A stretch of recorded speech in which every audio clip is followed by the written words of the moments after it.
Je vais chercher des actions qui m'apparaissent des côtés. Et puis, en parallèle de ça, je veux faire de l'intraday. Je vais essayer de faire de faire des petits trades de 1 ou 2% sur les actions. Ouais, grille pas les étapes, sois patient. Et puis surtout, mon gars, c'est pas si facile, tu vas en chier, quoi. Une biotech s'appelle Ignet Pharma, sur laquelle j'étais vachement positif. Le matin, donc j'avais une grosse ligne, 50-60 000 euros. En tout cas, c'est une grosse ligne pour mon portefeuille. Elle dévoile une news, en fait. Elle donne ses avancées cliniques. Bon, je vais pas rentrer dans les détails. Et puis, en fait, elle dit qu'avec son partenaire, je crois, c'était au lieu de toucher 50 millions, elle va toucher 25 millions. Bon, je lui dis, tiens, c'est inférieur aux attentes. Le marché va pas aimer, parce que c'est vrai qu'on s'attend à ce que la société rentre 50 millions dans ses caisses, elle va rentrer que 25 millions. Bon, tu vas me dire, elle va quand même rentrer 25 millions, ce qui est pas mal. Mais, et donc le marché, donc le titre perd 10%. Je renforce. Je dis, putain, déjà, elle était vraiment sous-valorisée, je renforce. Et puis, je crois que sur ce trade, j'étais en moins-value autour des 25 000 euros, un truc comme ça, quoi, un matin, quoi. L'investissement, c'est vrai on a eu de belles années. Là, je pense que ça risque d'être, on va avoir de belles années encore, ça y a pas, mais ça risque d'être un peu plus heurté en tous les cas. Voilà.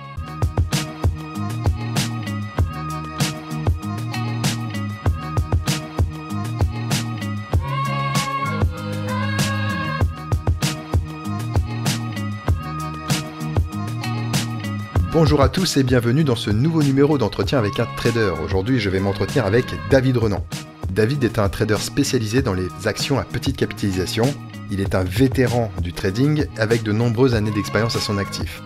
Et il a fait du trading son activité principale. Je suis ravi de l'accueillir aujourd'hui dans ce nouvel épisode où nous allons nous plonger dans le monde du trading sur action, une approche qui diffère considérablement de celle des contrats futurs. Bonjour David et merci d'avoir accepté mon invitation. Bonjour Oswald, merci à toi de m'inviter. Puis je suis très content de partager ce que je fais à ta communauté. C'est vrai que moi ce que je fais trading sur action, ça a l'air complètement, c'est même complètement différent par rapport à ta communauté de traders sur indice ou sur contrat. Et puis je vais essayer d'expliquer ce que je fais depuis pas mal d'années.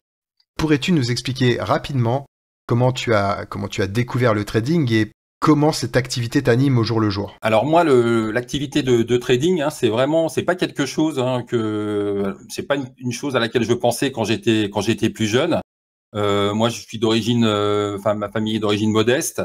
Donc les marchés financiers, la bourse, etc. C'était pas quelque chose dont on parlait à la maison. Comment je me suis mis au trading? C'est un peu par hasard en fait. Si tu veux, j'ai fait une formation en géo. Je suis scientifique, j'ai fait des études de sciences de la Terre. Après, je me suis réorienté dans l'informatique, pardon. Et je savais pas faire grand chose. On m'a recruté en tant qu'ingénieur, je savais rien faire.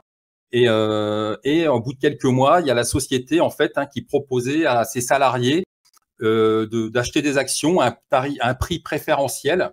Et moi, donc, j'ai acheté des actions, plus la société a abondé. C'est-à-dire que si tu achetais pour 500 euros d'actions, la société, en fait, te donnait 500 euros d'actions.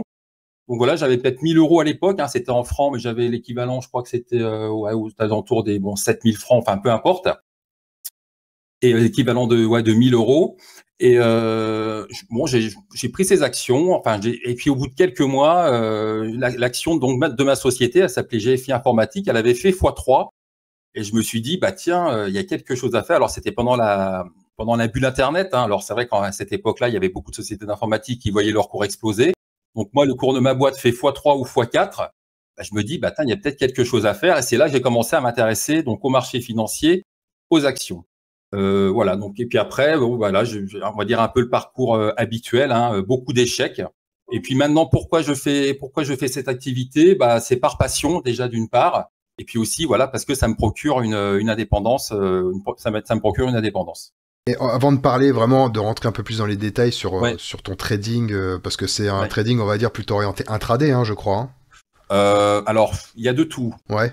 Alors moi, c'est vrai que alors moi, j'ai une casquette un peu, on va dire, trader et investisseur. C'est-à-dire qu'en fait, je vais acheter des actions, je vais chercher des actions qui m'apparaissent des côtés. Et puis en parallèle de ça, je veux faire de l'intraday. Je vais essayer de faire de faire des petits trades de 1 ou 2% sur les actions. Et pour repérer ces titres, comme là, je vais m'appuyer donc sur des graphiques, bien évidemment. Et aussi, je vais regarder beaucoup les news de société. Et c'est par rapport à ces news de société que je vais intervenir ou que je peux intervenir. Donc ça veut dire que tous les matins, j'analyse toute l'actualité, toutes les news de société. Concernant l'investissement à long terme. Ouais, Comment est-ce que tu procèdes toi de ton côté? C'est-à-dire que tu vas, alors je parle long terme, très long terme. ouais, Tu sais, je sais pas si tu dois connaître c'est les systèmes ETF. Alors, moi, entre autres, c'est ce que je pratique. Tous les mois, tu mets des sous sur un ETF ouais, ouais, ouais. qui réplique un indice, etc. Bon, toi, j'imagine que vu que ta spécialité, ça reste les actions, bah, t'as peut-être plus de gains à faire ça sur des actions. Mais comment est-ce que donc tu dis que tu trouves des actions décotées. Ouais. Comment est-ce que tu les déniches, ces actions? C'est avec des screeners? C'est avec des... Alors c'est pas des screeners parce que les screeners, alors il y a des screeners hein, justement qui vont analyser les fondamentaux, qui vont aller voir les situations financières, qui vont faire plein de calculs. Mais ces screeners, ils ont quand même un point, ils ont quelques semaines de retard. Et moi donc comment je vais procéder? Bah moi je fais un peu tout manuellement en fait, on va dire. Hein. Manuellement dans le sens où bah, je vais regarder chaque matin. Alors les publications de sociétés. Alors heureusement, c'est pas tous les jours. Hein. C'est vrai que à chaque fois, les sociétés vont publier sur des périodes très réduites. Mais je vais regarder en fait toutes les publications et bah, je vais essayer de détecter par rapport à ces publications quelles sont les sociétés qui apparaissent des côtés. Et alors ça c'est sûr que quand on commence, quand on débute, c'est compliqué. Hein, mais moi, ça fait 20 ans que je fais ça, donc toutes les sociétés, je les connais. Je connais les bonnes sociétés entre guillemets, celles qui ont un bon management, celles qui ont un bon historique. Donc tout ça, ça me permet de filtrer, de pas mal filtrer toutes les valeurs, toutes les sociétés qui me paraissent intéressantes. Mais c'est vrai que ça nécessite quand même, on va dire, moi, où ce qui m'aide beaucoup, c'est mon expérience hein, sur le marché action. Puisque c'est vrai que quand t'es débutant, on a beau, au niveau analyse fondamentale, tu vois, tu peux calculer des ratios PER. Je vais pas rentrer dans les détails. Tu prends la capitalisation boursière et tu divises par le bénéfice, et tout de suite tu vas avoir ton PER. Donc plus le PER est bas, plus la société est décotée. Donc ça, le débutant va trouver il va y arriver très facilement. Mais après, ce qui aide beaucoup, hein, c'est qu'il n'y a pas que le PER, il y a les perspectives, il y a l'historique, il y a le management. Donc, comment je fais? Bah, on va dire, c'est une analyse fondamentale, c'est une analyse des bilans au quotidien. Donc, ça prend pas mal de temps. Ouais. Mais après, je te dis, ce qui m'aide beaucoup, c'est mon expérience, parce que quand tu débutes, bah, c'est vrai qu'il y a tellement de publications, tu sais pas trop où aller, quoi. C'est compliqué, quoi. Bah ouais, et du coup, dans une vieille interview de toi, j'avais vu, enfin, à un moment donné, tu avais dit que tu avais lu le bouquin Confession d'un trader, je crois. Confidence d'un trader, pardon, Sylvain Duport. Ah Et ouais, ça celui-là, c'est génial. Hein. Ça, c'est un de mes. Ouais, c'est une pardon. bible pour toi, c'est une bible pour toi, celui-là. En tout cas, Ah, dedans, à un moment donné, il dit qu'il faut se spécialiser sur, je crois, 4-5 actions. Alors, je n'ai plus le chiffre exact en tête, mais il dit à un moment donné qu'il faut se spécialiser vraiment sur quelques actions. Alors lui, il faisait du SRD, donc j'imagine que c'est des grosses capitalisations. Mais Non, lui... pas forcément. Hein. C'est un bourrin hein. Au Ah niveau ouais? trading, il était assez bourrin. Ouais, il prenait des grosses pauses, etc. Et bah ouais, ce bouquin, en fait, alors il y a quelques bouquins. Hein, donc à l'époque, donc quand j'ai débuté en 98, il y avait pas beaucoup de Internet, tout ça, c'était un peu mort. Hein. Enfin, c'était un peu mort. C'est voilà, tu cliquais sur un lien, c'était des connexions par modem, donc fallait attendre 30 secondes pour afficher ta page. Donc je me suis pas trop formé. Ah non, mais c'est véridique. Hein, je passais des heures et des heures à charger des pages. Il y avait pas YouTube. Enfin, si ça existait, mais il y avait rien du tout. Donc il y avait pas beaucoup de matière hein, pour se former. Donc c'est vrai qu'en plus à l'époque ça prenait plus de temps. Aujourd'hui, c'est vrai que sur YouTube il y a plein de vidéos qualitatives. Il y a ta chaîne, il y en a plein en fait où il y a plein. Voilà, on peut vraiment se former sur YouTube maintenant. Mais moi donc je me suis formé donc avec en lisant les forums. En lisant des forums sur Boursorama et aussi avec des bouquins, en lisant pas mal de bouquins. Et c'est vrai que ce livre de Sylvain Duport, il m'a vraiment beaucoup influencé parce qu'en fait c'est un peu tout ce que je fais. C'est-à-dire que voilà, lui, donc il trade pas mal, donc il trade des sociétés, il trade aussi des news de sociétés. Et puis dans la façon de trader, c'est beaucoup de breakout, hein, de trading sur cassure de résistance. Et moi, c'est exactement ce que je fais. Et ce mec, il est pas très connu, hein, mais pourtant, il a réalisé des perfs. Je sais pas si tu te souviens de ses perfs. Je crois qu'il a fait, en plus, c'était sur Trophée Capital. Il a fait 3000% première année. Puis l'année d'après, il a fait 8400, un truc comme ça, quoi. Et non, mais c'est dément, hein. Il est vraiment très, très fort. Il était passé, je crois, d'un portefeuille de 800 euros à 800 000 euros, quelque chose comme ça. Donc vraiment, et ça c'est vrai que son bouquin m'a vraiment beaucoup influencé. Pour moi, c'est un peu une bible. Alors ça fait très longtemps que je l'ai pas lu, mais il m'a beaucoup apporté à l'époque. Il y a des choses que j'ai compris en plus, donc voilà. Ouais, non, mais ça m'étonne pas. Et puis du coup, c'est vrai qu'il y a des choses, je suis sûr que quand tu l'as lu à l'époque, qu'il y a des choses que tu as compris peut-être 5-6 ans après, quoi. Oui, oui, oui. Et puis ça me paraissait. Et puis c'est vrai qu'au début, quand tu commences dans le trading, tu achètes pas mal de bouquins. Alors après, bon, on t'explique le RSI, les MACD, tout ça, on t'explique les calculs. Alors moi, j'ai essayé de comprendre comment calculer le RSI, mais en fait, ça sert à rien. Tu sais, t'as tellement d'informations. C'est savoir comment calculer un RSI. Bon, c'est pas ça qui va te faire performer. Alors moi, pour le coup, j'utilise pas trop d'indicateurs. Bon, ça c'est la petite parenthèse. Mais donc c'est vrai là, on te parlait de beaucoup d'indicateurs. Regardez, là, il y a une divergence, hop, retournement. Mais ça, j'arrivais pas. L'analyse graphique au début, je t'avouerai, j'y croyais pas trop. Et j'y croyais pas trop. En plus, j'avais pas beaucoup de matière. Et donc, dans les années 2004-2005, en plus, il y avait des gens qui publiaient des graphiques, mais c'était pas très clair. Et moi, quand j'ai commencé vraiment à gagner, donc pendant plusieurs années, hein, j'ai galéré, je faisais un peu tout et n'importe quoi. Donc toujours sur les actions, j'ai même fait beaucoup de varans aussi, beaucoup de varans non-stop tous les jours sur c'était la folie. Hein. En plus, il y avait beaucoup de problèmes techniques, donc je passais mon temps au téléphone avec les émetteurs, etc., parce que leurs varans étaient bloqués.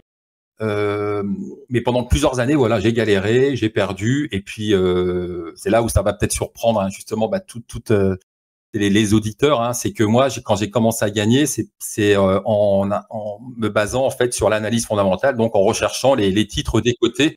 Et puis en fait, en étant, on va dire, assez simple, hein, c'est que on sortait du crack de l'éclatement de la bulle Internet, c'était en 99. Après, il y a eu le 11 septembre 2001 où c'était quand même très, très hard, hein, sur les marchés. Après, on a eu un crack très lent 2002-2003. Donc là, en plus, moi, je savais même pas qu'on était en crack. Hein. Moi, je voyais que ça baissait, mais je comprenais pas grand chose.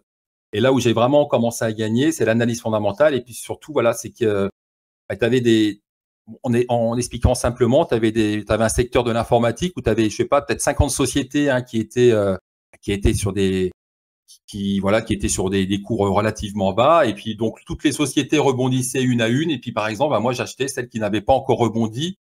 C'était un peu comme ça en fait, hein, que j'ai commencé un peu à gagner, et puis aussi en faisant des ratios, des petits calculs de ratios très simples. C'est-à-dire qu'en fait, hein, je regardais la capitalisation boursière, je regardais le chiffre d'affaires, et puis en fonction de ça, quand je trouvais que là, une société qui était décotée dans le même secteur par rapport à une autre, c'est comme ça que je détectais la valeur et que je l'achetais. Alors, c'est vraiment basique, hein. C'était vraiment basique, mais en même temps, on sortait d'un crack, hein, qui avait duré longtemps. Et c'est comme ça en fait que j'ai commencé à gagner en étant en utilisant des choses très très simples dans l'analyse fondamentale. Alors aujourd'hui, ça serait quand même plus compliqué parce qu'on n'est pas sur les mêmes niveaux de valorisation. En tous les cas, voilà, c'est comme ça que j'ai commencé à gagner dans les années 2004-2005.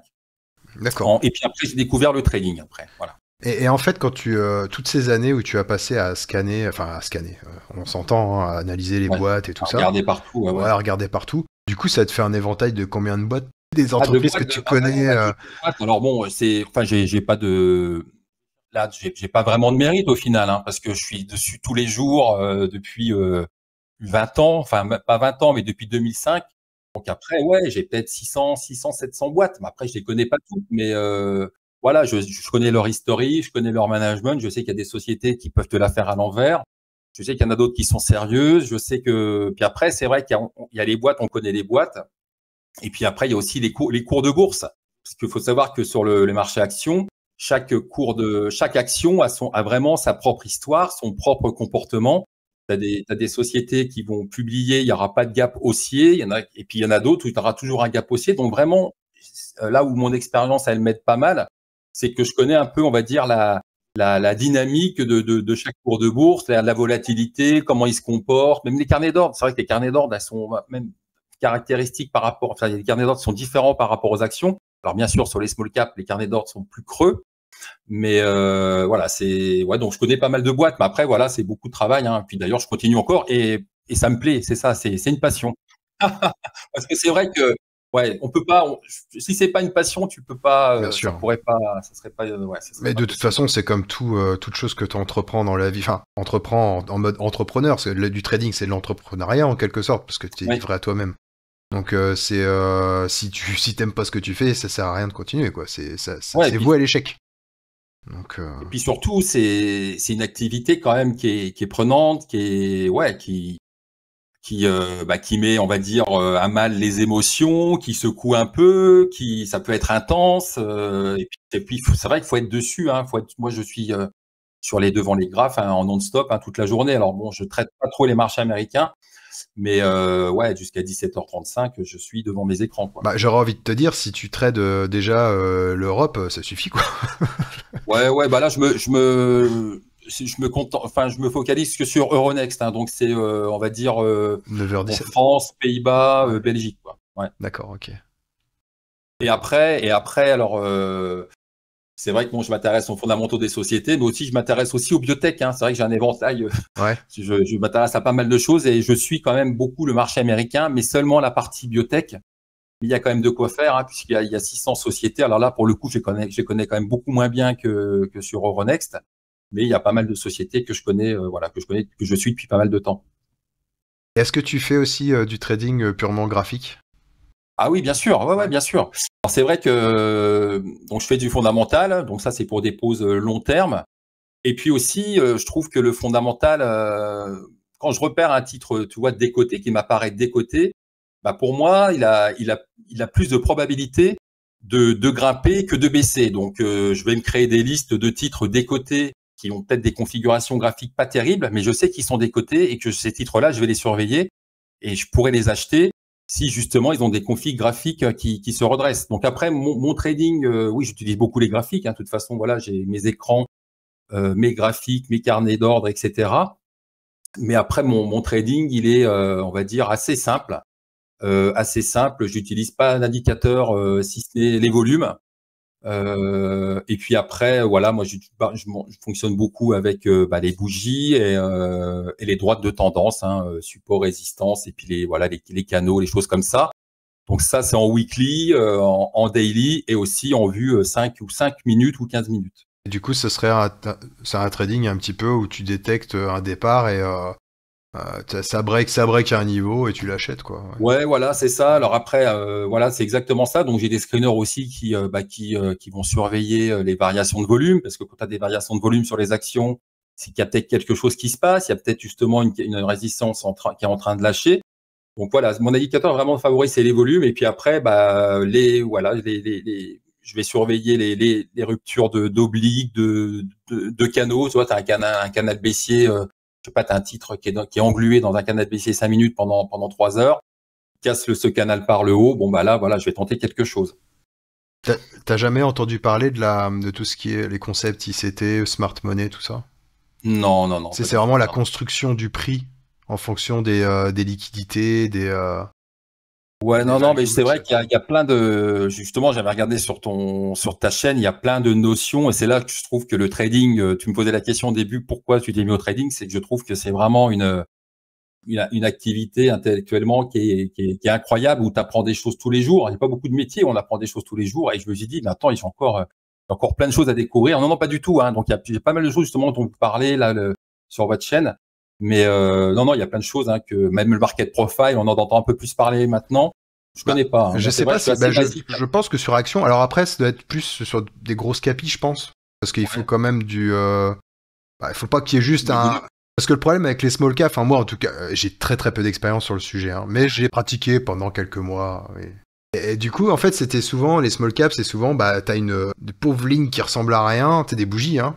Et puis d'un coup, Ouais. ça fait un gros départ. Donc c'est compliqué d'avoir des outils d'analyse pour ce genre de graphique. Il faut des graphiques qui soient il faut qu'il y ait du mouvement, il faut qu'il y ait beaucoup Ouais, il faut qu'il y ait d'intervenants tu veux dire des dessus. unités de temps des unités de temps un peu plus longues, tu veux dire? C'est vrai que, bah, des fois, non, mais, alors, quand les vues 5 ou 15 minutes, bien sûr, c'est sur des titres liquides où il y a beaucoup de volume, hein, parce qu'autrement, ça n'a pas d'intérêt, tu vois, Voilà, si t'as pas d'échange, exactement. Il faut du volume. ça sert à rien. Donc ça, mais tu vois, aujourd'hui, je surveillais des titres comme ALD. Bon, ALD, voilà, je crois que c'est plusieurs milliards de capis. C'est pas, je crois, hein, c'est plusieurs milliards de capis. Donc là, il y a beaucoup d'échanges, hein, il y a des millions d'euros d'échanges. Non, non. Après, c'est vrai, sur des titres peu liquides, là, c'est du daily. Puis, ouais, là, faut vraiment faire gaffe aussi. Ouais, ouais. Des fois, même, tu regardes le graphique, des fois, ça veut pas dire grand chose, quoi. Là, ça ressemble à rien, hein, faut bien le reconnaître. Mais après, voilà. Moi, ce qui m'intéresse justement sur certaines small caps, c'est qu'il y a des titres comme ça qui sont un peu oubliés, mais si elles sont très décotées, bah, tu vois, c'est les genres de valeurs un graphique pas terrible, bon, pas trop baissier, bah là, je suis capable, tu vois, d'acheter une petite ligne et puis de patienter 6 mois, 1 an, 2 ans. Voilà. Ouais, voilà, ouais. Et après, tu peux prendre des pauses sur le 5 minutes où tu vas garder ta pause 1 heure, Ouais, 2 heures. voilà. Ouais. C'est ça. C'est qu'en fait, voilà, c'est exactement ça. Et donc, je fais les deux. Hein, je fais du trading et de l'investissement. Et quand je parle, je pense que si je parlais à ta communauté qui, eux, trade du trading, du graphique, on va dire, oh ben non, mais lui, c'est pas du trading, c'est plutôt de l'investissement. Et par contre, quand je parle avec des mecs qui font l'analyse fondamentale uniquement, oh ben non, mais toi, David, t'es un trader. Donc, je suis un peu entre les deux. J'ai un peu T'as le cul entre 2 chaises, comme on dit. Voilà, ouais. Voilà, exactement. Toutes ces années-là que t'as fait, quel point négatif tu en as tiré? C'est-à-dire que, toi, est-ce qu'il y aurait quelque chose, tu t'es dit, ah, je suis resté trop longtemps dans cette erreur-là ou autre? Ah bah oui, les varans, les varans, c'était clairement, ouais, c'est la cata quoi, les varans, parce que les varans, enfin, déjà aujourd'hui, je traîne un peu plus ces certificats, parce que la différence entre les deux, c'est qu'il y a une valeur temps. Le varan, tu vois, lui, en fait, avec le temps, il perd de sa valeur.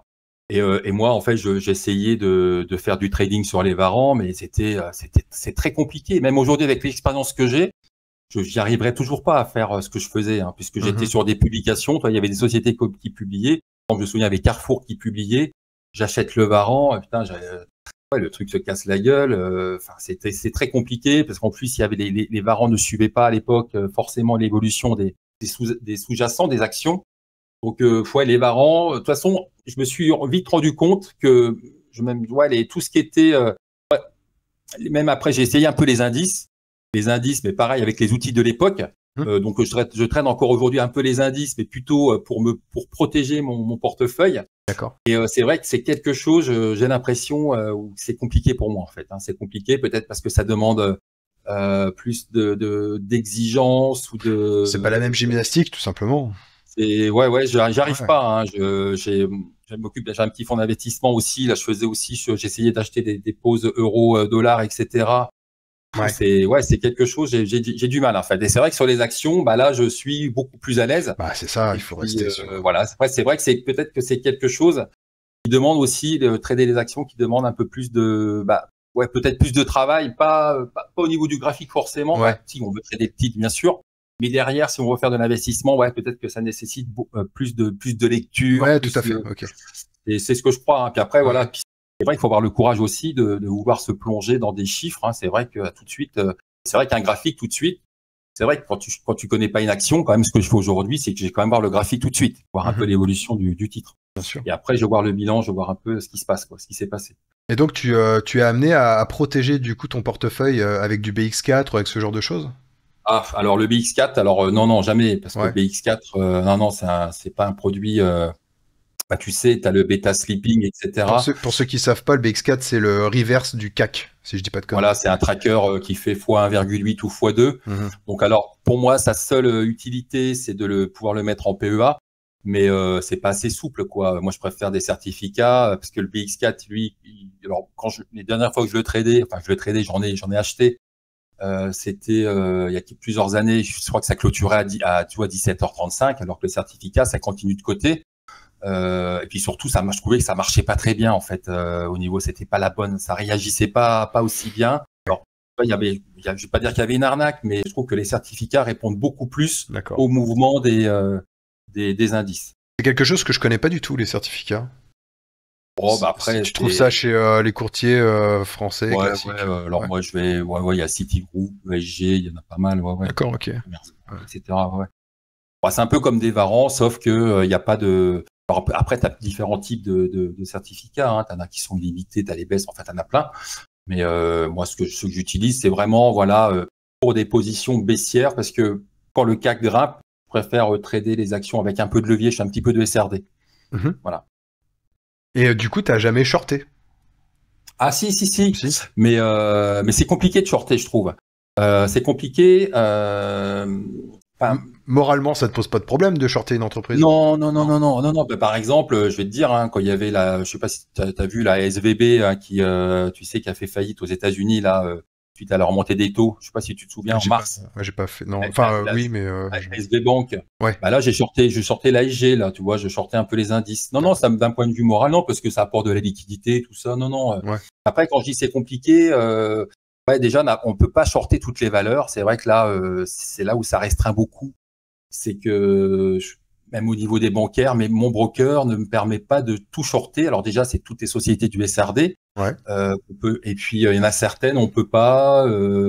C'est pas. Et puis surtout, celles qu'on peut shorter, c'est pas celle que je suis de près tout le temps. Donc tu vois, je suis pas très à l'aise. Mais non, ça m'arrive de shorter. Qu'est-ce que j'avais shorté là? J'avais shorté Orpea. Alors j'ai pas fait un gros trade sur Orpea. Mais ça m'arrive, il n'y a pas, d'un point de vue moral, il n'y a aucun problème. Non, oui, c'est juste une question, parce que j'ai déjà entendu des gars qui tradaient les actions dire que c'était complètement scandaleux de shorter des actions. Non, tu sais, les vieux de la vieille. Ouais. Des fois. Ouais.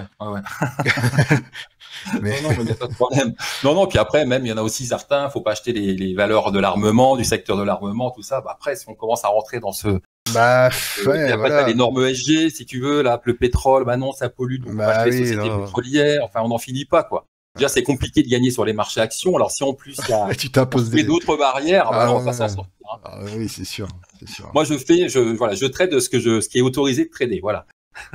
Quand tu prends une pause, donc on va pas parler des pauses qui vont durer plusieurs mois, mais une pause vraiment intraday sur la journée et tout. Comment ça se passe au niveau de ton money management? C'est-à-dire que tu mets un stop, tu t'autorises combien de pourcentage de pertes, etc. Alors c'est vrai que c'est là où aussi mon fonctionnement est différent, je pense, par rapport à toi peut-être aussi, et puis à tous les membres de la communauté. C'est vrai que moi je fonctionne pas par rapport au pourcentage de capital de perte, etc. C'est plus alors généralement, bon, je vais te dire, je prends des pauses. On va dire pour faire du trading intraday comme ça, je vais prendre des pauses de 20 000 € par exemple, et je vais chercher. Alors tout dépend de la config bien évidemment, mais des fois voilà, je vais essayer d'aller chercher 1, 2, 3%. Et puis après, où est-ce que je mets mon stop? Mon stop, déjà si ça part pas bien, alors je le mets pas automatiquement. Des fois, je peux le mettre sur le plus bas. Enfin, je regarde les unités de temps. Je peux le mettre sous un plus bas de 4 heures ou un plus bas d'1 heure. C'est plutôt là-dessus que je vais me baser, sur les plus bas et les plus hauts. Et donc après, c'est plus par rapport à la config. Mais quand je fais du trading, je vais être je vais mettre des stops qui sont assez exigeants en fait. Je vais pas essayer de me laisser embarquer, surtout parce que c'est du trading, donc c'est pas des titres que je veux garder. Donc je vais essayer de pas me laisser embarquer. Donc je vais mettre des stops assez serrés. Mais la question, c'est là où sur l'investissement, c'est que des fois c'est un peu plus compliqué, parce qu'on pourrait se poser la question, mais est-ce qu'il met des stops sur les investissements? Parce que c'est vrai, c'est bien beau d'investir, mais des fois ça peut mal partir. Bien sûr. Souvent mal, bien sûr. C'est là où c'est un peu plus compliqué pour moi, puisque donc là je te dis vraiment, le fond de ma pensée, c'est que là où c'est un peu plus compliqué, parce que des fois tu as des titres qui ont des bons fondamentaux, qui sont décotés, mais quand tu regardes le graphique c'est bien, la configuration c'est bien dégradé et tout. Donc je suis un peu pris entre deux feux, entre le fait de se dire tiens, j'ai un titre qui est décoté, qui a baissé de 20%, donc il était décoté, donc s'il baisse de 20%, il est encore plus intéressant, mais en même temps, j'ai le graphique qui se détériore, où c'est là où c'est un peu moins évident pour moi, c'est des fois de couper des mauvais investissements. Voilà, je me mets à nu, Non, mais c'est vrai que parce que c'est exactement comme ça que je fonctionne sur des traits de court terme. J'ai pas envie, tu vois, de garder. Et puis surtout, voilà, c'est vraiment pour du court terme. Alors après, des fois, ça peut m'arriver, des fois que il a une clôture un peu pourrie, où là, je fais un peu piéger. Mais voilà, le but, c'est de pas rester endormi sur des valeurs. Ça te bloque du capital. Ouais. Et puis surtout, déjà, c'est que je me dis, tiens, il y a un truc, qu'est-ce qui se passe, quoi, tu vois, donc, je vais revoir les chiffres. C'est là où c'est compliqué d'avoir les deux casquettes, on va dire, entre guillemets. Parce que c'est vrai, quand tu es trader, le graphique, il se dégrade. Allez, tu vends, quoi. Voilà, tu as ton capital qui est impacté de 1 ou 2%, tu vends. Que là, quand tu es investisseur, tu n'es pas trop pressé, justement, sur certaines valeurs. Tu te dis, cette valeur, elle est pas chère. Moi, je prends des titres comme Esso, par exemple, le raffineur, pas très cher. Donc, c'est pas cher du tout. Mais en contrepartie, tu as le graphique qui se dégrade et c'est là où c'est plus compliqué parce que ouais, faut se couper un bras. Là aujourd'hui, je me suis coupé un bras sur une valeur qui s'appelle ALD parce que voilà, le titre pourtant je l'avais acheté sur des critères fondamentaux et le titre il n'arrête pas de baisser, donc j'ai fini par couper. Alors peut-être un peu tard, mais voilà, j'ai fini par couper pour aussi refaire des liquidités parce que le marché en plus n'était pas terrible au niveau action. Voilà, donc ouais. Et ça t'est déjà arrivé parce que, bon, nous, sur les futurs, il y a énormément de... Toi, c'est très rare de se faire slipper, sauf sur une news. Toi, par exemple, quand le prix vient toucher ton stop, Ouais. ça nous arrive de nous faire slipper, mais vraiment parce qu'il y a une grosse news, un gros truc. Sur les actions, comment ça se passe? Est-ce que c'était déjà arrivé, toi, d'avoir une mauvaise surprise sur un... Oh là là, ah bah tout le temps. Ouais. Ah oui, tout le temps, surtout en ce moment. Non, surtout en ce moment, bah en fait, si tu veux, bah oui, j'ai plein d'anecdotes à raconter par rapport à ça. C'est-à-dire qu'en fait, voilà, il y a des sociétés, il y a plein d'anecdotes. Hein. Il y a une société, une biotech qui s'appelle Ignet Pharma, sur laquelle j'étais vachement positif, pardon. Et donc le matin, donc j'avais une grosse ligne, hein, je sais plus je sais plus 50-60 000 euros. Bon, en tout cas, c'est une grosse ligne pour mon portefeuille. Et le matin, donc elle dévoile une news en fait. Elle donne ses avancées cliniques. Bon, je vais pas rentrer dans les détails. Et puis en fait, elle dit qu'avec son partenaire, au lieu de toucher, je crois, c'était au lieu de toucher 50 millions, elle va toucher 25 millions. D'accord ? Elle va toucher 25 millions d'euros elle va rentrer 25 millions dans ses caisses. Donc, je lui dis, bah tiens, c'est inférieur aux attentes. Bon, le marché va pas aimer parce que c'est vrai que on s'attend à ce que la société rentre 50 millions dans ses caisses, elle va rentrer que 25 millions. Donc, dans la logique, elle va quand même rentrer 25 millions, ce qui est pas mal. Mais et donc le marché, donc le titre perd 10%. Et puis moi je renforce. Je dis putain, déjà elle était vraiment sous-valorisée, je renforce. Et puis je crois que sur ce trade, j'étais en moins-value de autour des 25 000 euros, un truc comme ça, quoi, un matin, quoi. Ou même donc des mauvaises surprises, hein, on en a assez souvent. Et puis en ce moment, on en parlait un peu en off, mais c'est vrai que les marchés actions en plus sont pas très bien orientés. Et la moindre mauvaise news est fortement sanctionnée à coup de moins 20, moins 30. Et en plus, tu vois, ça ouvre sur gap. Ça ouvre sur un gap baissier. Donc là, c'est pas toujours évident de prendre la bonne décision. Est-ce que je coupe? Qu'est-ce que je fais? Et du coup, vu que tu t'autorises de shorter des boîtes, pourquoi est-ce que tu te priorises pas que sur les shorts? Ah, c'est ce que je vais faire, hein, parce que si tu veux, je sais pas si tu as dû voir sur le CAC, on était dans un espèce de range 7050, 7500 ou 600. Pas de le CAC. Ça fait au moins 6 mois que j'ai pas ouvert le CAC. Moi, je rate que le Nasdaq, le S&P, moi. Non, mais peu importe. Je vais l'ouvrir de mon côté sur TradingView. Je vais l'ouvrir de mon côté. Dans un range, dans une espèce de range depuis mars, etc. Il a cassé ce range par le bas, alors qu'à chaque fois, ça réagissait sur la bas du range, tu vois, ça rebondissait. D'ailleurs, des fois, tu te dis, t'attendais à ce que ça lâche, bon, ça rebondissait. Et là, on est sorti du range.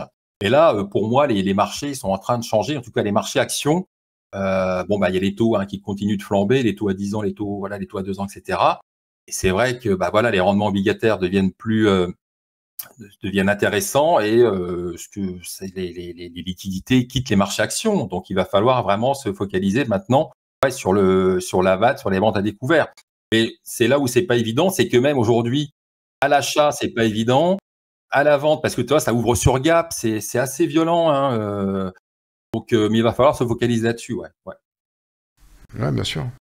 Et toi, je pense que si toi, t'as des gens qui te connaissent depuis longtemps, qui tradent les actions au jour et qui regardent la vidéo, doivent se dire, mais c'est qui cet intervieweur qui connaît que dalle en action et qui a pas vu le CAC depuis 6 mois, quoi. Ah non, mais je sais. Non, mais je sais très bien que le CAC, je sais très bien que c'est plus le DAX au niveau Europe. Ou le S&P 500 et Nasdaq. Je sais très bien que le CAC, ça intéresse pas beaucoup de monde, hein. Parce que il est un peu lent, c'est ça, non? Après alors le DAX, oui, apparemment, ça fait très longtemps que j'ai pas tradé le DAX, mais apparemment il a on peut faire des trucs sympas avec aussi. Et non, le CAC, je sais pas, je connais personne en tout cas dans mon entourage là qui le trade, hein. Ouais. Après, c'est vrai qu'après aussi, ça répond aussi, tu sais, t'as aussi par rapport à l'emploi du temps. C'est vrai que finalement, trader les indices américains, ça te laisse toute ta matinée, tu vois. Tu te réveilles et puis il y a aussi peut-être aussi par rapport au créneau horaire, quoi. Peut-être que ça arrange. Tu sais, je vais dire un truc sur les futurs, en tout cas, on peut trader tout le temps, hein. Il y a de la liquide. Alors bien sûr que de 15h30 à 22h, il y a beaucoup plus de mouvements, il y a beaucoup plus d'intervenants, etc. Les volumes n'ont rien à voir. Les volumes, ils prennent x10. Mais par contre, le matin et tout, il y avait quand même des choses à faire. Hein. D'accord. Ah ouais, on a des mouvements, on a plein de choses à faire le matin. Ah ouais, d'accord. Okay. Et même, il y en a qui privilégient, qui traitent les US que le matin, justement, pour pas avoir cette volatilité l'après-midi. Ouais, d'accord. Ah oui, c'est vrai. Ouais. Il y a des mouvements peut-être plus propres ou moins volatiles. Peut-être moins manipulés aussi. Donc, non, c'est... Il y a des choses. Après, c'est chacun, de toute façon, à chaque fois. Moins de nervosité aussi, peut-être, le matin. Alors après, là où c'est intéressant, par contre, sur l'heure US, après, je te parle à titre perso. Hein. Chacun a sa vision là-dessus, mais à titre perso, moi, c'est vers 17h30. D'accord. Vers 17h30, parce qu'en fait, entre 15h et 17h30, toi, il s'est passé 2 heures, et du coup, il y a eu le marché a eu le temps de bien s'exciter. Il a fait il a fait son range, il a fait ses plus hauts, ses plus bas, etc. Il a construit le prix, quoi. Et après, pour faire... T'as quelque chose dans quelque chose de beaucoup plus sain et beaucoup plus cohérent à partir de 17h30. Mais je vois ce que tu veux dire. T'as un historique intraday de 2-3 heures, 15h, 15h, t'as 2h30, donc t'as un graphique à peu près propre. C'est vrai, quand tout le matin, puis surtout, moi, ce que j'ai remarqué aussi, alors peut-être que c'est qu'il y a souvent quand même des inversions de tendance, des fois. Alors, des fois, t'as les indices qui sont pas très bien, je parle au niveau américain, qui sont pas très bien orientés jusqu'à 17h30, donc t'as le CAC 40 t'as les indices européens qui vont suivre, et puis après, pouf, ça clôture, et pouf, t'as un petit rebond. Alors des fois, ce que je me dis, tiens, les Américains, ils vendent un peu l'Europe pour se faire des liquidités, pour après acheter. T'as pas vu ça, toi? Non, t'as jamais vu ça, ce genre de... Si, c'est très fréquent, ouais. Ah ouais, on est d'accord. Hein, ça, c'est quelque chose qui est quand même récurrent, mais alors après, c'est toujours pareil, Après, pour moi, c'est pas de la manip, quoi. C'est les mecs qui font des liquidités, ils appuient un peu, ils veulent faire peur, et puis c'est les marchés, quoi. C'est les marchés. C'est une manipulation. Enfin, on va dire, quand tu te mets dans un carnet d'ordre, on va dire, c'est une manipulation d'une certaine façon. Tu vas acheter, t'influences le carnet d'ordre. Moi, quand je parle de manipulation, c'est pas du tout de la manipulation illégale et compagnie, comme on peut avoir, c'est vraiment de la manipulation de prix, parce que il y a besoin les banques, elles ont besoin de liquidités. Donc elles mettent en œuvre des actions pour, ils vont chasser les gens. Ouais. Non, mais c'est exactement comme ça que je le vois. Puis surtout, voilà, de carnet d'ordre, le carnet, ça reflète quoi? Ça reflète l'état d'esprit d'acheteur, de vendeur. Et voilà, quoi. Parce que des fois, moi, ça me fait penser, parce que des fois, sur les carnets d'ordre actions, ouais, ça manipule, il y a un mec qui vend et tout. Bah oui, mais si le mec, il veut vendre, il veut vendre. Il veut vendre. Ouais. Si t'es pas content, t'achètes ses titres. Enfin, tu vois. Non, mais voilà, ça me fait penser, parce qu'on voit souvent ça chez les petits porteurs, il y a de la manipulation. Il y a beaucoup de théories, hein. Ouais, oui, voilà, il y a beaucoup de théories un peu fumeuses. Ouais. Et qu'est-ce que je voulais dire pour revenir un petit peu dans l'axe, quand avec toutes ces années de trading, est-ce que tu as développé un truc un peu plus instinctif dans ton trading, ou tu restes vraiment focalisé sur ton process? Ouais, après, ouais, bien sûr, sur les graphiques, sur les carnets d'ordre aussi. Alors je saurais pas comment l'expliquer. C'est un peu ce que je te disais au début, c'est que finalement, tu vois, quand tu as l'habitude de voir certains carnets d'ordre, on va prendre, je sais pas moi, la valeur. Je sais pas moi, Abivax, une société, une biotech par exemple, une biotech Euronext française. Bon voilà, cette société, elle a un carnet d'ordre, c'est toujours pareil, quoi. Toujours le carnet d'ordre à peu près équilibré, acheteur-vendeur. Mais le jour où tu vois, par exemple, à l'achat, tu vois des ordres en attente, et là, tu peux te dire, oula, le titre là, il peut, ça chauffe, quoi. Tu vois, tu as des volumes qui arrivent. Donc là, je dirais pas que c'est instinctif, mais il y a des titres, je sais qu'ils vont partir, quoi. Je sais qu'ils vont partir. Là, aujourd'hui, par exemple, j'ai tradé Médian Technologies. Alors, c'est une toute petite société. Alors, toute petite, donc ça veut dire une capitalisation de 100 millions. Il y avait quoi dessus? Il y a peut-être 200 000 euros. Je sais plus combien de titres sont échangés. Peut-être 300 ou 400 000 euros. Donc, j'ai pris une petite ligne. Tu vois, j'ai senti que le titre partait, quoi. J'ai fait quelques pourcents. Ouais, il y a une partie instinctive, mais est-ce que c'est de l'instinct ou est-ce que c'est une habitude, en fait, quelque chose qui se reproduit tout le temps? C'est un instinct qui est dû à la répétition de ce que tu fais toutes ces années. Ouais, c'est ça. C'est un instinct qui s'est créé, en fait, je pense. Hein. Ouais, même. Et c'est aussi, voilà, quand tu as des sociétés qui, à 9h05, tu vois qu'elles ont des volumes de malades, et tu vois qu'il y a une petite confusion, sans explication, hein. Imaginons, la société, à 9h05, elle a déjà il y a déjà les volumes échangés de toute la journée d'hier. Et là, en 5 minutes, tu as tous les volumes de la veille qui se sont échangés. Donc là, tu te dis, il y a du volume, il y a des gros. Regarde la config, ah, c'est pas mal. Donc là, tu te dis, bon, ça, c'est un titre que je peux acheter tout de suite, quoi. Voilà. Donc ouais, après, c'est l'expérience, en fait, hein. Ouais, c'est une espèce de mélange d'instinct et d'expérience. Il y a beaucoup de gens, beaucoup de particuliers qui veulent faire des formations, qui arrêtent pas de dire ouais, il nous faudrait un track certifié huissier, machin et tout. Donc, chose que tu as fait toi. Et donc, du coup, comment ça se passe à peu près, ces procédures pour se faire certifier un track? En fait, moi, ce qui m'énervait, en fait, sur les réseaux sociaux, sur les chaînes YouTube, c'est qu'il y a des mecs qui te font croire que le trading, c'est facile. Voilà, t'as un mec avec un iPad, il passe son ordre. Ouais, j'ai gagné 500 €. Voilà, maintenant, je peux m'occuper de mon gamin. Enfin, t'es envahi de ça, de pub. Et puis moi, je me dis, putain, moi, je trade tous les jours. Bon, j'ai des perfs. Voilà, j'ai voulu me démarquer par rapport à ça. Puis surtout, j'ai même pas le temps de faire de marketing au final. Parce que c'est vrai que j'ai la tête dans le guidon. Mes vidéos sur YouTube, il y en a pas beaucoup parce que c'est vrai que quand j'ai passé ma journée de trading, j'ai pas forcément le temps ou l'énergie de faire des vidéos. En plus, j'ai d'autres choses à traiter. Enfin voilà. Et donc je me suis dit, bah tiens, est-ce que je pourrais peut-être faire un track record, pardon. Et donc j'ai cherché. Donc moi, je suis à côté de Montpellier, hein, et j'ai cherché. Donc j'en ai appelé quelques-uns. Et il y en a un en fait qui a répondu, qui avait déjà fait un track record. Donc j'ai voulu faire ça pour me démarquer. Et puis aussi parce que ce qui m'énervait aussi, c'est qu'on disait tout le temps les formateurs, ah ouais, mais attends, il fait de la formation, mais il gagne rien et tout. J'avais mis sur mon site que j'avais gagné à une époque, j'avais fait x40, etc. Puis tu avais des mecs, ah ouais, mais attends, tu veux me vendre une liste à 99 € alors que tu as gagné. Enfin voilà, il y a beaucoup de suspicions autour des gains, etc. Donc ça, c'est ce qu'on peut comprendre, parce qu'il y a beaucoup d'arnaques, hein. Il y a beaucoup de mecs bien sûr. Les gens étaient rincés, hein. Croire que c'est facile, que enfin, c'est hallucinant, quoi. Donc moi, j'ai voulu me marquer par rapport à ça. En fait, j'en ai appelé plusieurs. Il y en a un qui m'a réorienté sur un qui avait déjà fait ça. Et donc, je suis allé le voir. Donc dans son cabinet. Donc on a beaucoup parlé. Puis aussi, il a regardé mes comptes, hein. Donc il a regardé mes comptes. Alors moi, ce qui était assez facile chez moi, c'est que moi, j'ai pas 50. Toi, un PEA. Tu vois, quand tu es un PEA, tu les fermes pas, tu rouvres pas 50 PEA. Tu n'as droit qu'à un PEA. De toute façon, tu as droit qu'à un PEA par personne. Donc là, il n'y a pas de surprise, quoi. C'est pas, on peut pas te dire, tu as cramé 3 PEA ou je ne sais pas quoi. Bon, voilà, tu montres ton PEA. Donc le mec se connecte. En plus, il enregistre sur son. Donc en fait, il fait un rapport, hein. Il enregistre le code source, d'accord, le code source de la page web. Et donc se connecte donc sur mes comptes. Donc j'étais Fortunéo. Il y avait aussi Boursorama, bien sûr. Boursorama, c'est là où j'ai mon PEA. Fortunéo, et puis il y avait aussi le LCL, hein, parce que des fois ça m'arrivait de trader avec des à l'ancienne.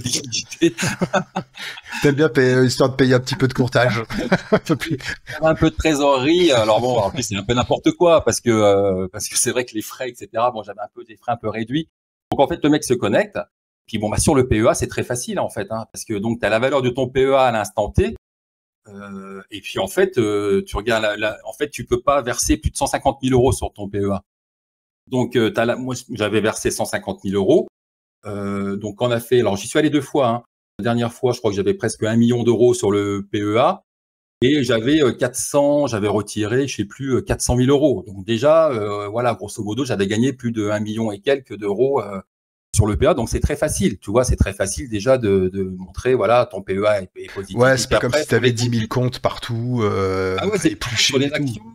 Sur les actions, c'est pas. Alors, on peut avoir 10 000 comptes partout, mais c'est vrai que c'est pas comme sur le forex où tu crames des comptes et que tu en renvoies un autre, etc. Là, c'est quand même. Donc moi, j'avais un autre compte titre chez Boursorama, et donc là, il a regardé aussi. Alors là, par contre, il y a l'historique sur plusieurs années, et après, j'ai fourni aussi mes IFU. J'ai fourni toutes mes IFU. Sur Fortunéo, il y avait tout l'historique. Donc à chaque fois, le mec donc se connectait avec mon login. Donc après, moi, je rentrais le mot de passe. Et le mec regardait chaque année. Après, voilà, il faisait les calculs, etc. Donc, c'était au centime près, hein. Et puis, à la fin, voilà, il comptabilise 3 comptes. 3 comptes. Il y a même il y a plusieurs comptes. Il y a aussi un PEA PME. Il y a aussi donc PEA PME, compte titre, LCL, Fortunéo. Il y a 5 comptes. Et puis, donc, il fait ses totaux. Et puis, on en arrive, voilà, à une certaine somme. Et puis, bah voilà quoi. Donc ça fait un rapport derrière, ça fait un rapport de plus de 80 pages avec, il enregistre le code source. Donc ça se base. Donc il s'est connecté sur mes comptes et il a tout noté. Et puis sur les années précédentes, parce que sur Boursorama, sur le PEA, t'as pas besoin d'avoir historique, puisque je te dis, hein, t'as le montant des apports 150 000, t'as la valeur du PEA à l'instant T, plus tes retraits. Et par contre, sur le compte titre, il n'y avait pas l'historique de tout. Donc là, après, on s'est basé sur les IFU de partir de. Donc là, c'est sur l'année, quoi, les résultats. Ouais, depuis 2004, un truc comme ça, quoi. Alors, il y en avait même que j'avais, je crois qu'il y en avait. Alors, ce qui est marrant, c'est qu'en plus, tu vois les IFU, les premiers IFU où. Ils sont dégueulasses. Alors, j'ai fait depuis début. Non, en fait, par contre, j'ai fait depuis début 2004. C'est-à-dire qu'avant. D'accord, ok. J'étais. Oui, c'est vrai qu'avant, j'avais perdu, on va dire, allez. 10 000 euros, quelque chose comme ça, quoi, parce que j'étais sur des petites sommes.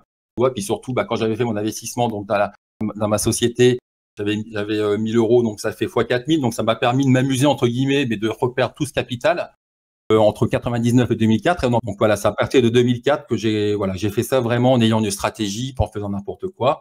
Et donc ça a été, ce track record part de 2004 jusqu'à janvier 2021. Voilà. Ouais, donc ça va, quoi. Ça fait un track record quand même.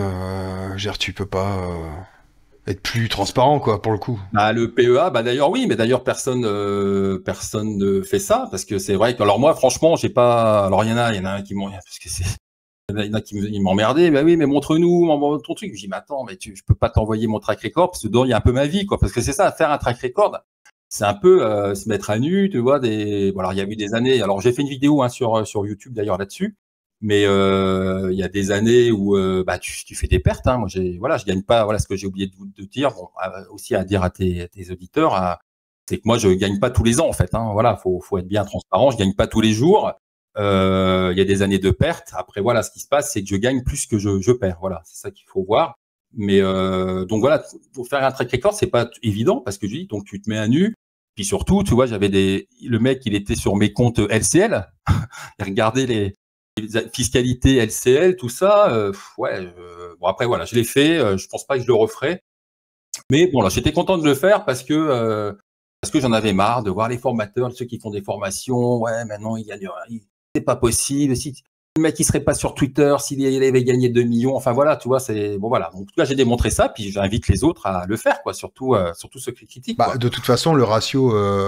Après, on passera à autre chose, mais le ratio des formateurs qui gagnent réellement leur vie, enfin de leur trading, il est aussi, il est le même que le ratio des particuliers qui traitent sur les marchés, hein, qui gagnent. Hein. Je pense. Hein.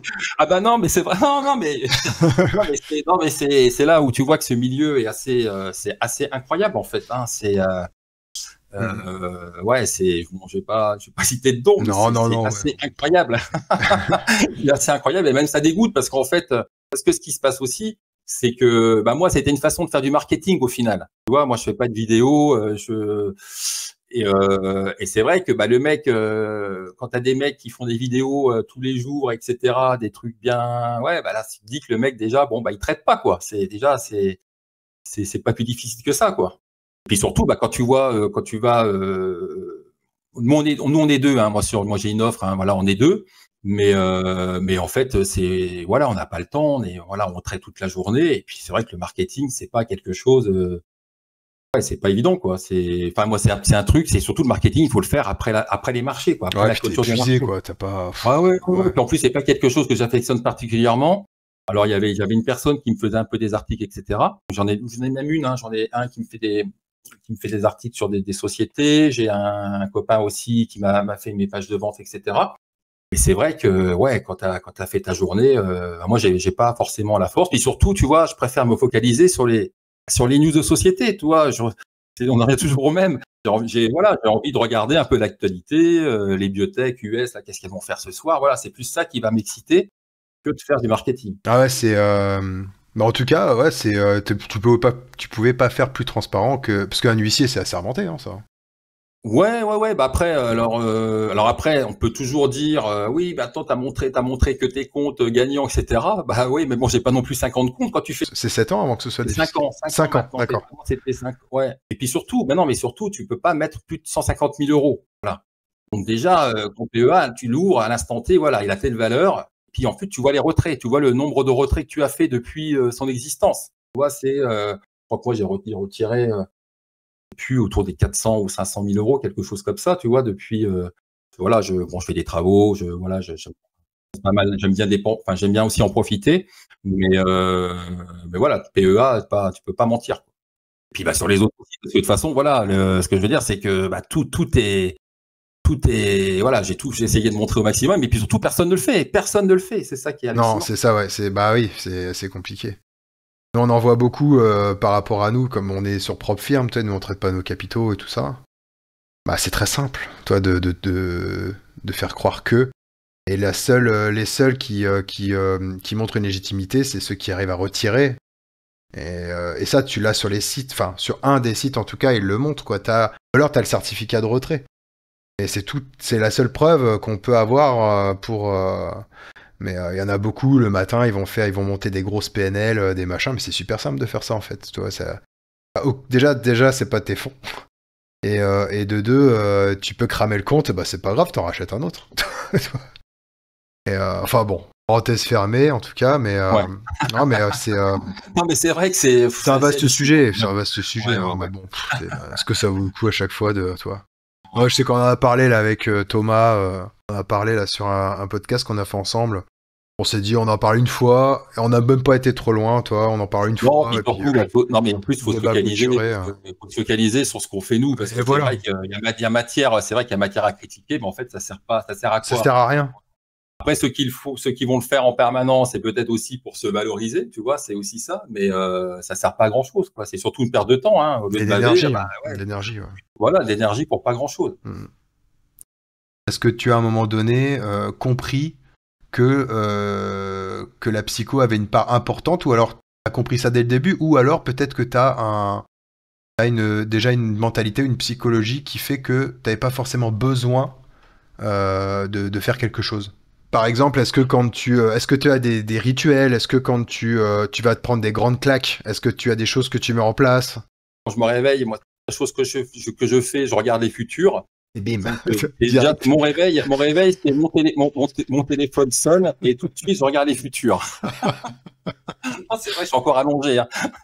Parce que je me dis, ah, voilà, qu'est-ce qu'aujourd'hui, qu'est-ce qui va se voilà, ça me met déjà dans l'ambiance, en fait. Tu vois, non, mais c'est vrai, ça me met dans une certaine ambiance. Donc après, je bois mon café. Déjà, je rentre un peu en mode concentration. C'est les futurs, les news. Et c'est vrai que ça commence comme ça. Alors, je me lève pas en plus, je me lève pas 2-3 heures avant la séance, hein. Je me lève, on va dire, vers les 8 heures moins le quart. Mais je regarde un peu, voilà, la tendance du marché, les marchés asiatiques, voilà, qu'est-ce que cette journée me réserve. Et puis après, dans mes rituels, et puis après, bon, bah, je regarde toutes les news, les palmarès en préouverture, voir qu'est-ce qui s'apprête, quels sont les titres, hein, qui vont ouvrir à la hausse, quels sont ceux qui vont ouvrir à la baisse. Je regarde un peu les graphiques, hein, parce qu'on garde beaucoup de graphiques, hein, on fait que ça aussi. Et puis après, voilà, il y a aussi la veille, on a repéré les titres, hein, qui pourraient, d'un point de vue graphique, les titres qui pourraient performer le lendemain. Donc voilà, j'ai une liste de quelques titres à surveiller puisqu'elles ont des config graphiques intéressantes. Les titres qui ont de l'actualité. Donc voilà, grosso modo, comment je m'organise le matin. Et puis après, donc je fais ma séance. Enfin, ma séance commence à 9h, hein, les marchés ouvrent à 9h. Et puis après, bah, tout dépend s'il se passe beaucoup de choses. Mais je peux rester devant les écrans jusqu'à midi. Alors généralement, ce que je fais, mon petit rituel, c'est à 10h30. Donc j'ai un bureau assis debout.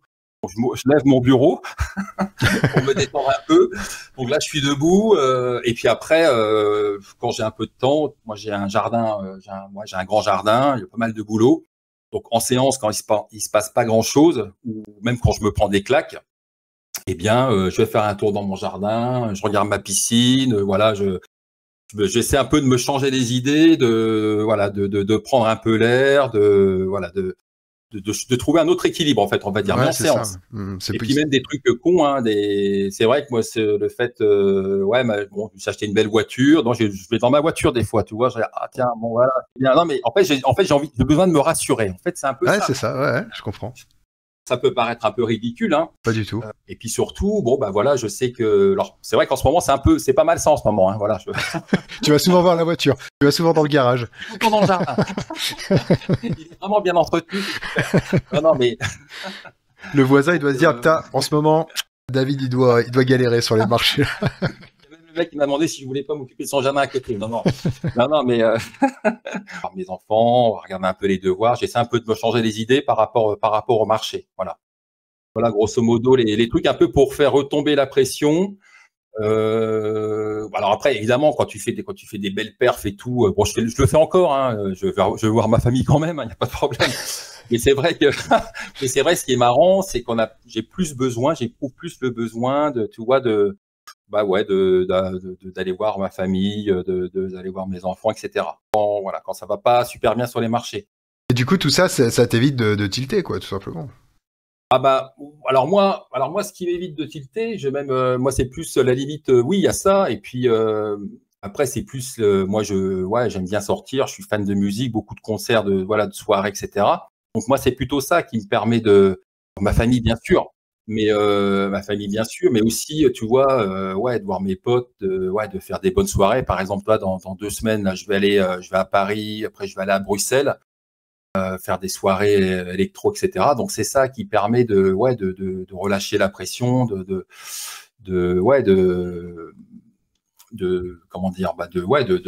m'éclater, quoi. Ouais, il faut, parce qu'au bout d'un moment, ça pète. C'est vraiment ça qui me, et puis surtout, voilà, ça te remet, t'as passé une bonne soirée, tu rentres très tard, ça te remet bien ça me rebooste.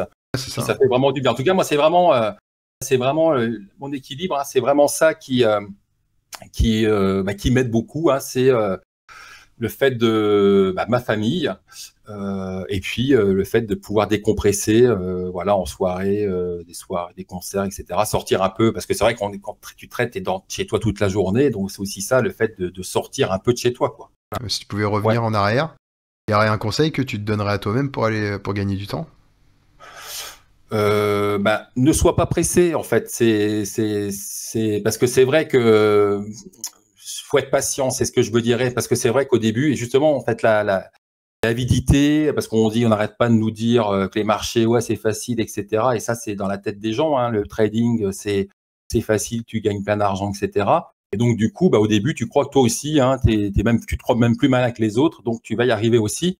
Et surtout, donc, vu qu'on est pressé de vouloir gagner un peu d'argent dans le trading, eh bien, on va prendre des risques, c'est la patience, quoi. Et moi, j'ai été trop pressé. Au début, j'ai voulu un peu griller les étapes, et ça a duré pas mal d'années. Donc, c'est vrai que ça, c'est la première chose qui me vient à l'esprit, même la patience sur les marchés actions, parce que en général, même, c'est vrai que le mot patience, c'est quelque chose qui revient souvent maintenant, parce que même au niveau tu vois, tu as des titres, même au quotidien, en fait, tu as des titres qui sont pas très bien orientés, des bons titres, qui sont pas bien orientés graphiquement.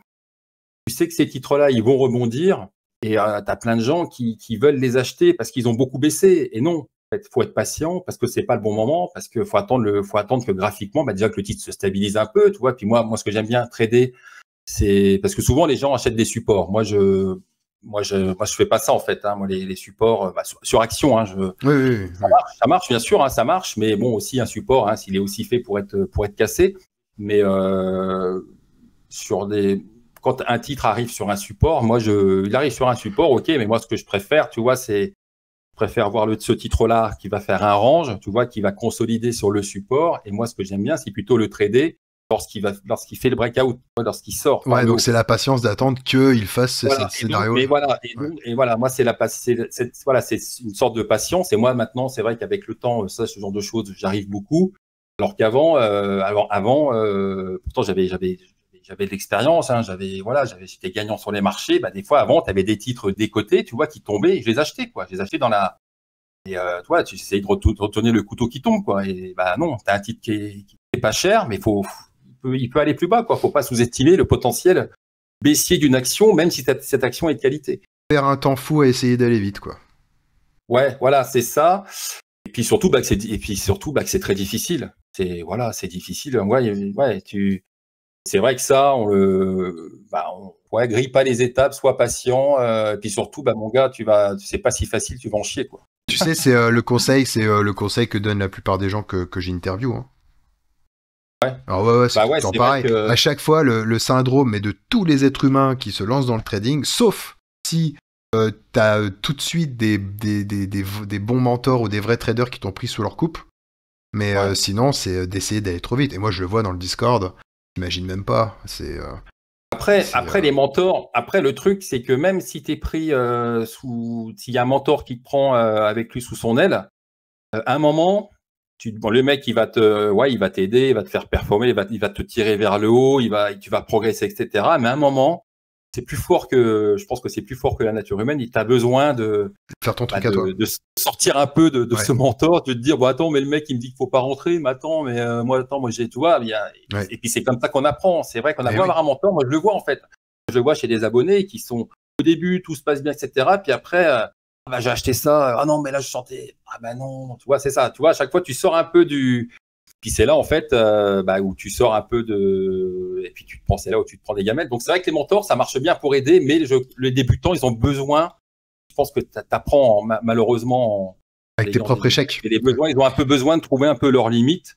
Et malheureusement, bah, les moins-values, hein, pour moi, ça fait partie du trading, quoi. Et ça, les gens, ils le comprennent pas. Beaucoup de gens ne s'attendent pas à perdre de l'argent ou c'est. Et ton service, c'est toi, tu fais pas de formation, toi, c'est un service tu donnes des listes d'actions, des trucs comme ça, c'est ça? Si, alors moi, après, je sais pas si c'est une formation ou alors moi j'avais fait une petite formation justement qui expliquait un peu tout ce que je faisais au quotidien. Donc Voilà. l'analyse des boîtes, l'analyse Les news, fondamentale. même les news, ce que je regarde comme news, voilà, Ouais. il y avait aussi comment je trade. Donc ça, il y a des vidéos là-dessus. Et puis au quotidien, alors ça c'est c'est un package, hein, voilà, il y a plein d'astuces, etc. Et puis au quotidien, j'ai un Discord, alors qui est payant, avec des newsletters vidéo chaque week-end de 1 heure et demie, où je fais un peu le point. Je fais un peu le point, mais sur les sociétés, sur les graphiques, sur l'analyse fondamentale. Donc c'est assez complet. Puis au quotidien, en fait, hein, je trade devant mes abonnés. Tu traites devant eux, d'accord, ok. Ouais. Alors, je trade devant eux. Alors il y a même pendant des années. Alors j'ai commencé de faire ça, c'était en 2011 ou 2012, je crois. Tu dois payer un forfait Nitro sur le Discord là pour. Ah ouais, non, ça je sais plus. Ouais, je prends un truc à 99 €, je crois, c'est ça. Ah ouais, putain, ouais, carrément, d'accord. Ouais, c'est pour Je sais avoir plus, une meilleure qualité, tout mais, ça. Non, mais parce que c'est par rapport à la taille des fichiers qu'on peut déposer. D'accord, ok. C'était ça, ouais, je crois. D'accord. Et puis en fait, alors attends. Et puis ouais, au quotidien, donc j'explique un peu comment je monte. Alors oui, voilà, c'est ça que je voulais dire. C'est à partir de 2011, en fait, je propose ça déjà depuis 2011-2012. C'était par mail. Et vu que je passais beaucoup d'ordres, beaucoup de mails, et c'était quand même un peu pénible. Hein. C'est pas si on n'avait pas de truc Discord à l'époque. Ah, j'avoue à l'époque, j'envoyais tous mes avis d'opéré à l'époque. Ouais, j'avoue, ça devait être compliqué. Ouais. Je prenais position et j'envoyais mon avis d'opéré. C'était un peu la marque de fabrique. Je dis voilà, je trade, regardez, et paf. Donc j'ai fait ça pendant jusqu'à 2021, je crois. Ouais. Alors quand j'ai fait les track records, j'ai dit bon les gars, même pour les nouveaux, j'ai dit bon là c'est bon, parce qu'en plus ça me faisait perdre du temps, tu vois. Ah tu m'étonnes. Il fallait. Alors des fois t'avais des ralentissements réseau, j'avais pas la fibre à l'époque, alors des fois je perdais peut-être 10 secondes. Tu vois, en plus je suis rapide, hein, je suis un peu geek donc je suis assez rapide. Et j'allais pas plus vite que la bande passante, donc et donc j'ai envoyé. Et à un moment j'ai dit bon les gars, pour les nouveaux aussi, je dis bon là j'arrête d'envoyer les avis d'opéré, quoi.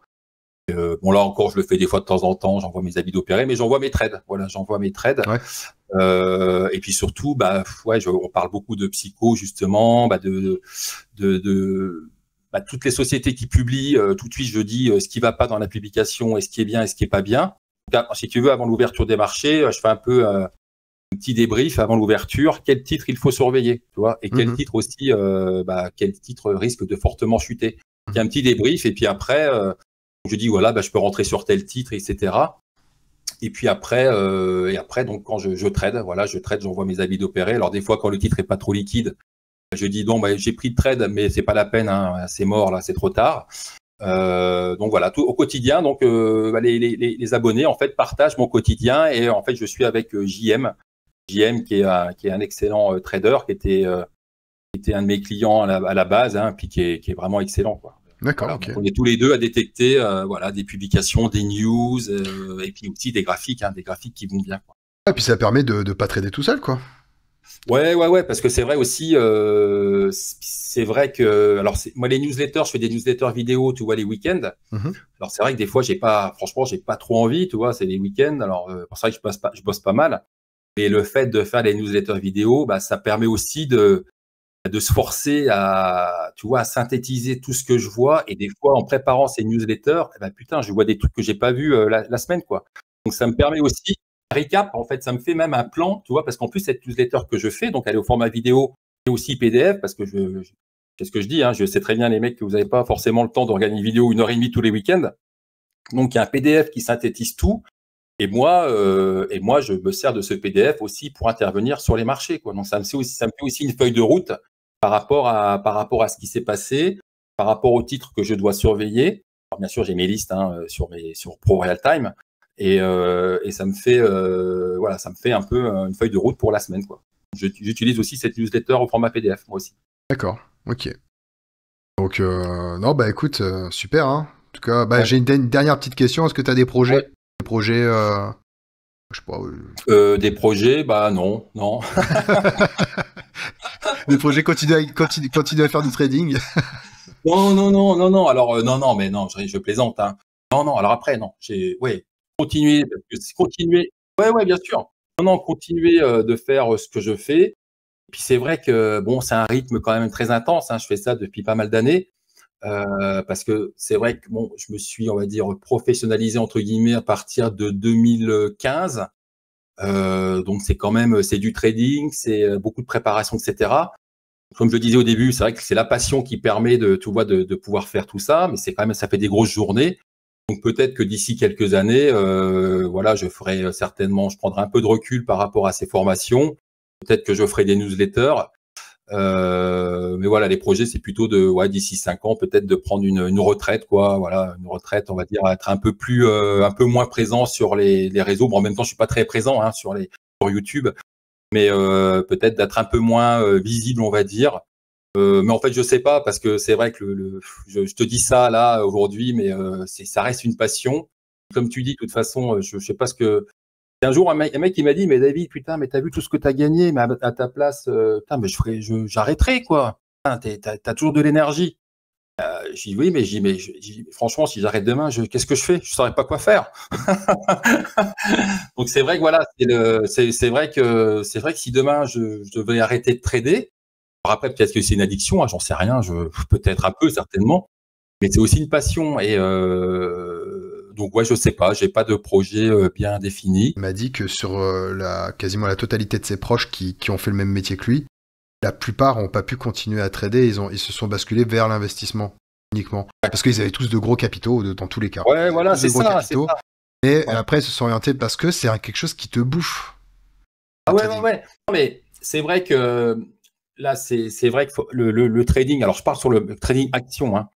C'est vrai qu'il y a eu des années où, où tu passes beaucoup de temps devant les écrans, et finalement, putain, j'avais des valeurs que j'avais repérées en début d'année, tu vois. Alors, c'est toujours pareil, hein, c'est toujours facile de dire après coup, mais finalement, alors c'est pareil, des années, on peut pas, c'est pas parce que tu as une année comme ça que l'année d'après ça va être ça, mais en tous les cas, il y a des années où l'investissement peut être relativement rémunérateur, et que le trading finalement ça dépend des années en fait, hein. Ouais. Mais c'est vrai qu'il y a eu c'était l'année 2021 où bon, j'ai fait une bonne année, mais finalement, purée, T'aurais il y acheté, avait t'aurais pas. attendu, c'était pareil. Bah ouais, et puis en fait, en plus en me basant sur tu vois, sur des trucs comme la MM30, la MM200, tu vois, ce genre de choses. Bon allez, tu casses ta MM30 ou ta MM200, puis tu vends. Voilà, c'est un peu de faire du suivi. Mais après voilà, faut aussi que les marchés, parce que tu vois toi aujourd'hui là, les personnes là, je suis pas sûr qu'aujourd'hui l'investissement ça soit porteur, parce que là on est un marché un peu plus qui durcisse un peu plus. Donc là, je pense que ça, c'est vrai que l'investissement, le côté pépère, ça marchait bien, ça a bien marché pendant de nombreuses années. Alors, je dirais pas que this time is different, je dirais pas ça, mais on a eu de belles années, hein, sur les marchés actions quand même, avec un CAC 40, tous les indices, etc., avec les taux qui étaient bas. Et là, vu que les taux maintenant ont remonté, donc maintenant on va se retrouver sur une année, on va dire, je pense sur les années qui vont arriver un peu plus compliquées, où l'investissement, je pense, risque d'être peut-être un peu plus compliqué. Il va falloir être un peu plus, on va dire, réactif ou actif. D'accord. C'est mon avis, je suis pas de boule de cristal. De toute façon, ça a tellement performé ces dernières années. On a toujours pété les tops. C'est vrai, à part le Covid, il y a eu une petite chute sur le Covid et tout ça, mais je veux dire, on a tout le temps pété les tops. Tu regardes, et encore, tu regardes le S&P et tu regardes le Nasdaq, c'est de la folie. C'est de la folie, ce que ça a fait. Après, le CAC 40, lui, bon, il n'est pas... il renjoue, pas les dividendes réinvestis. Mais en même temps, lui, il prend pas... Faut regarder le CAC GR, tu sais, le CAC gross return, parce que le CAC, lui... tu as les 3% chaque année qui sont détachés, de 3% en moyenne de dividendes qui sont détachés chaque année. Donc, sur 20 ans, ça fait pas du tout la même perf. Et c'est plus le CAC que GR qui a aussi incroyablement performé. C'est vrai que depuis, on va dire, 20 ans, on a eu des taux qui étaient très bas. Et on a eu les banques centrales qui ont été, on va dire, accommodantes. Aussi surtout pour les marchés actions. Et du coup, mais là, c'est en train de changer puisqu'on a des taux là qui ont beaucoup augmenté. Et là, je pense, ça va être un peu plus compliqué pour les prochains mois. Alors, je dis, j'ai pas de boule de cristal, mais c'est un peu la vie que j'ai. Puis surtout, tu as les rendements obligataires. Maintenant, tu as des obligations qui rapportent de l'argent alors qu'elles ne rapportaient rien avant. Qu'est-ce qui se passe? Eh bien, justement, tu as beaucoup de liquidités, des centaines de milliards qui quittent les marchés actions pour aller sur les obligations. D'accord. Donc après, voilà, tout ça pour te dire que l'investissement, c'est vrai on a eu de belles années. Là, je pense que ça risque d'être, on va avoir de belles années encore, ça y a pas, mais ça risque d'être un peu plus heurté en tous les cas. Voilà, c'est ce que délicat. Ouais. David, merci infiniment. Ça a été super, vraiment intéressant. T'as été transparent, t'as pas hésité à te livrer sur tout ce que tu faisais, donc c'est vraiment vraiment sympa. Écoute, merci à toi, Ose. Et puis, c'est vrai, je me suis rendu compte que je parlais beaucoup. C'est vrai que je pars un peu. En plus, il y a plein d'idées qui me viennent à l'esprit. Non, mais c'est vrai. Je suis pas spécialement défaitiste ou pessimiste. Au contraire, je suis de nature très optimiste. Mais là, je me dis que sur les marchés actions, on a peut-être mangé notre pain blanc.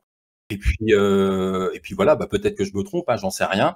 De toute façon, je sais que même si on a mangé notre pain blanc à court terme, je sais que à moyen terme, il y a des titres qui vont performer et moi mon but justement, c'est d'être sur ces titres, de détecter ces titres pour tirer de la performance. Voilà.